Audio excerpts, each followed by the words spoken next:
Good afternoon, all of you. So I'm Sahana Kumaraswamy. I'm an educator and an agile enthusiast. I bring to the stage my experience with academia and education. With that experience is where today I would like to share my insights in terms of how the future of work would look like and what is that we can do in terms of the education and how both as an organization and the academia can adapt to this changing landscape. My flow of the presentation would start with the future of work, the future of education, adapting to the new reality, the role of institutions, what are the challenges and how do we convert them to opportunities. Finally is where I would like to end with a conclusion. The future of the work, now with the advent of automation and the advancement of technology with the AI and the robotics, there is a lot of displacement and the jobs of opportunities that we see today. How many of you feel that this advent of this artificial intelligence will take away the jobs of tomorrow?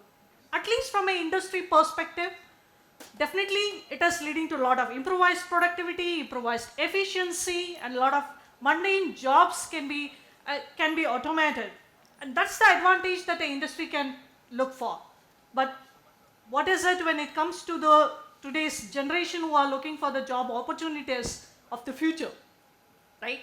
Definitely that question arises, especially when you hear the quotes like, whatever the jobs that are today did not exist, 20% of them did not even exist 10 years ago. Or whatever the jobs that would exist by the year 2030, 50% of them we are not even aware of. Then how do we address that? When we are not even aware of what is the kind of jobs, then how do we prepare for it? Okay, let's see if I can answer this as part of my session.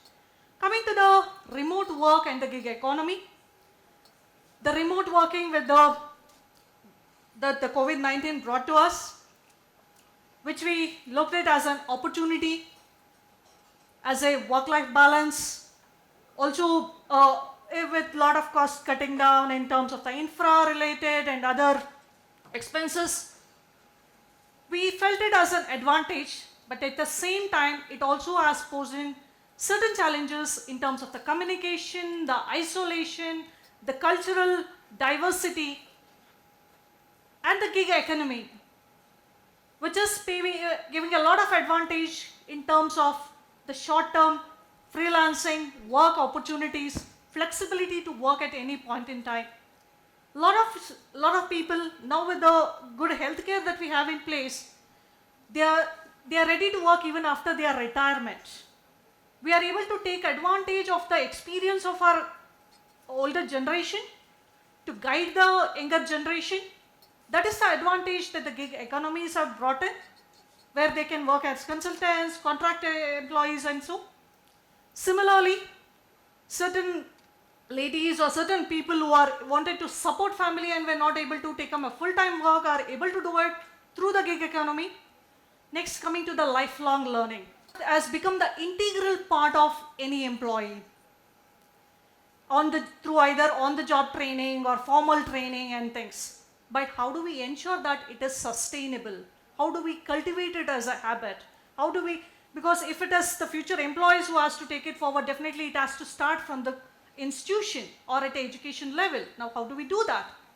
And how can we guide the children where we are not even aware of the job opportunities that are coming for the future? Coming to the diversity, equity, and the inclusion, which is the integral part of any employer. Why do we need that?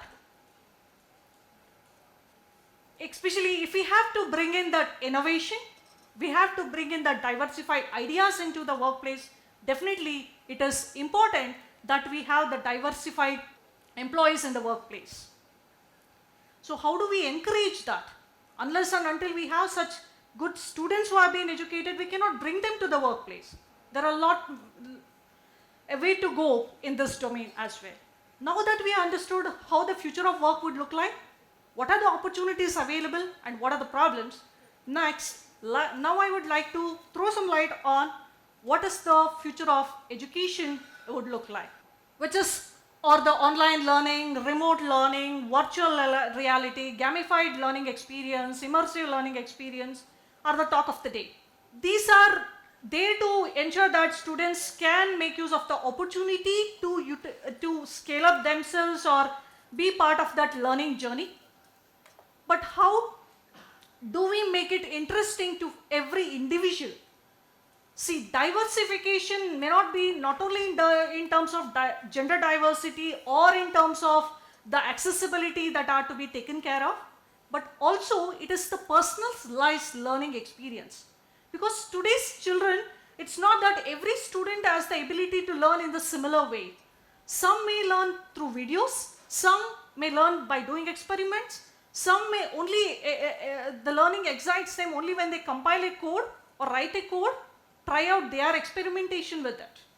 Now, how do we bring in those personalized experience? Definitely the technology, the artificial intelligence and the personalized learning algorithms which can provide the personalized learning content, identify what are the strengths and weakness of a student and accordingly guide the students to take up the relevant courses. Finally, coming to the skill-based learning. Now, how do we bring that the skill-based learning is of compared to whatever principal sir also mentioned about the rote learning. Gone are the days where the student can memorize, pass the exam, just get into a career. It's not that learning is something that ends with their academic career, but it is something that starts over there. In fact, the learning curve has to increase once they complete their graduation. Now, how do we ensure that skill-based learning is taken care?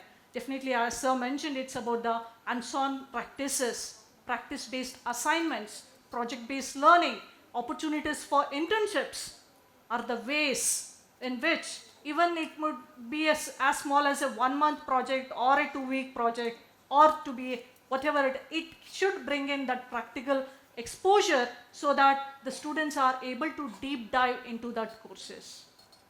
So having said that this is what was is the future of work and the future of education would look like. Now, how do we adapt to this new reality and we convert these challenges to the opportunities? First of all, building that growth mindset. Curiosity, appetite to learning, and adapting to the changes are the key components to building that growth mindset. Curiosity about why and what you are learning. Appetite for learning, the continuous learning to be a process, be it through the even if you can make it a learning for a 5-minute or a 10-minute video per day, it adds when you exponentially add it on a monthly basis or a yearly basis, you would end up, you would have mastered the topic.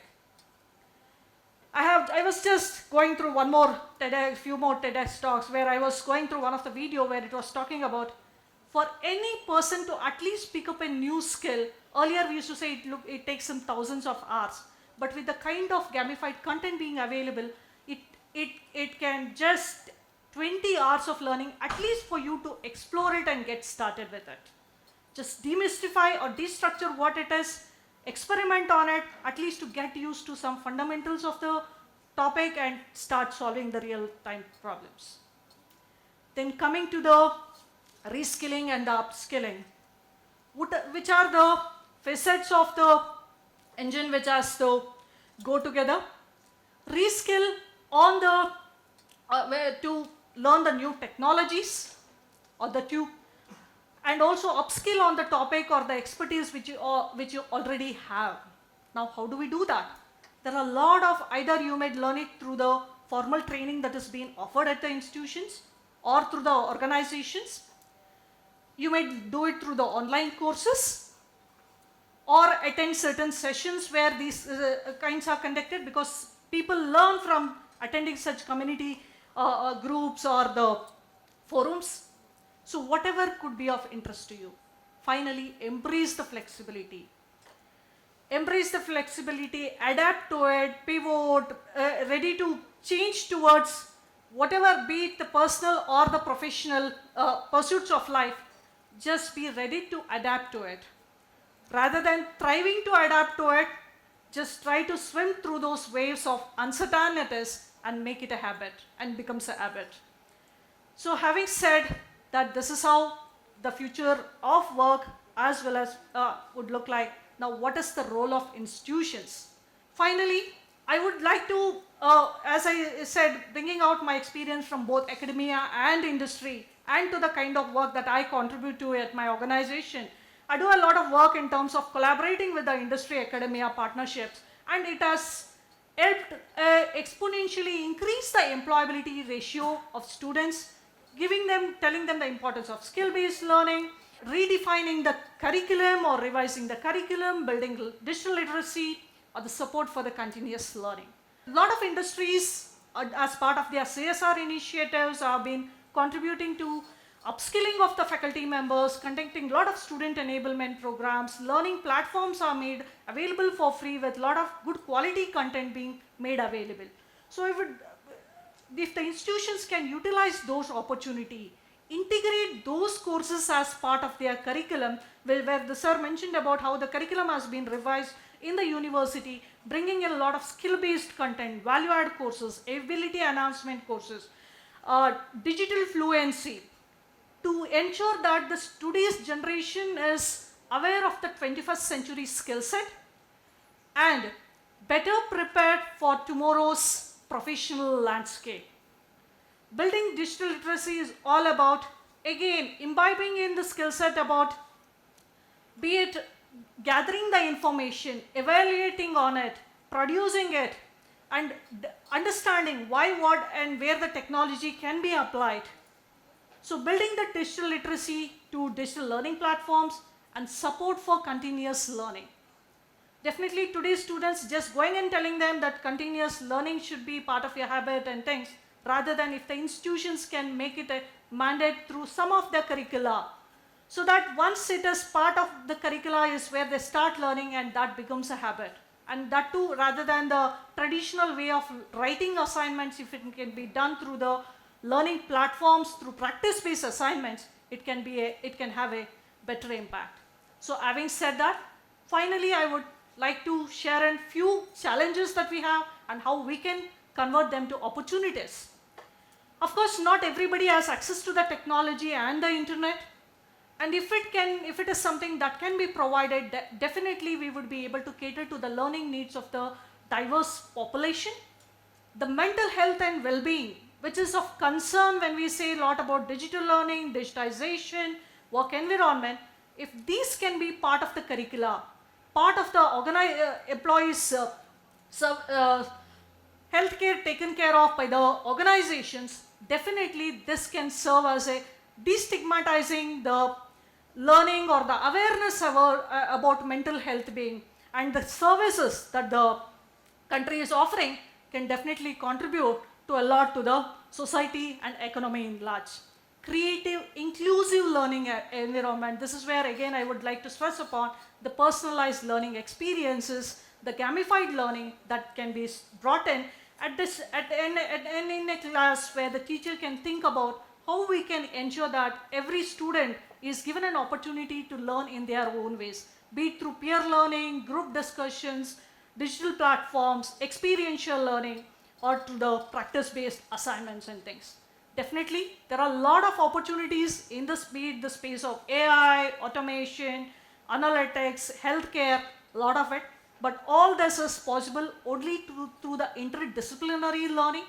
And with that is where I would like to conclude, telling that we would be better prepared to strive, rather than striving in this change that is going forward. How do we swim across the waves? By cultivating this habit of lifelong learning, agile mindset, adapting to the be flexible towards adapting to the changes is something that can definitely help us adapt to the changing landscape in the future of both work as well as education. I would like to end my session with a quote by Anthony: develop a passion for learning. That with that, you will never cease to grow, be it as part of your profession or as well as your personal well-being. Thank you all.